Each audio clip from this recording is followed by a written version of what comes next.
Hello everyone, welcome back to my mini blog. আমি পিয়া আর তোমরা দেখছো আমার ভিডিও। তো গাইজ, দেখতেই পাচ্ছ আমাদের মাঠে কিন্তু কীর্তন শুরু হয়ে গেছে। তো পয়লা বৈশাখের দিন থেকেই কীর্তন শুরু হয়। তো ওদিন থাকে অধিবাস আর সেকেন্ড দিন থাকে আমাদের নাম গান থাকে। তো সেদিন আমাদের কিন্তু ভেট হয়। ভেট মানে তোমরা অনেকেই জানো না। তো সেটা হচ্ছে আমাদের এখান থেকে 3-4টে মাঠ মিলে সবাই অন্ন নিয়ে আসে। তো সেগুলোকেই আমরা বলি ভেট। আর এদিকে দেখো আমি ভিডিও করছিলাম, সেটা দেখে ছোট্ট লজ্জা পাচ্ছিল। তো যাই হোক, এদিকে চারিদিকে কিন্তু অনেক লোকজন, আর এদিকে এরা কত সুন্দর নাচছে। সব কিছু অ্যারেঞ্জমেন্ট করা হয়ে গেছে, কারণ একটু পরেই ভেট নিয়ে সবাই চলে আসবে। আর এদিকে সব কিছু শাড়িগুলো পাতা হয়েছিল ঠিকঠাক করা হচ্ছে অলরেডি। দেখতেই পাচ্ছ সবাই কিন্তু চলেও এসছে।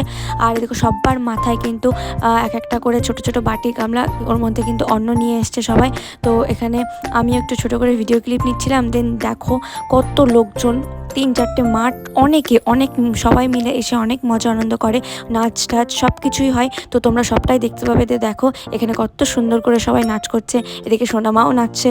তো যাই হোক, দেখো এখানে অনেক লোকজন, আর আমরা একটু ভিডিও ক্লিপ নিয়ে নিচ্ছিলাম। তো এদিকে আরও একটা দল চলে এসছে, দেখতেই পাচ্ছ অনেক লোক, কিন্তু মাঠ ভর্তি সব লোকজন। সারাটা বছর ধরে আমরা এই একটা দিনের ওয়েট করে থাকি। তো দেখো একটা দিন আমরা অনেক মজা করি সবাই মিলে একসাথে। দেখো কত লোক, প্রচুর পরিমাণে লোক হয়, অনেকে মিলে আমরা সবাই একসাথে মজা করি। তো চলো, দেখা হবে আবার একটা নেক্সট ভিডিও।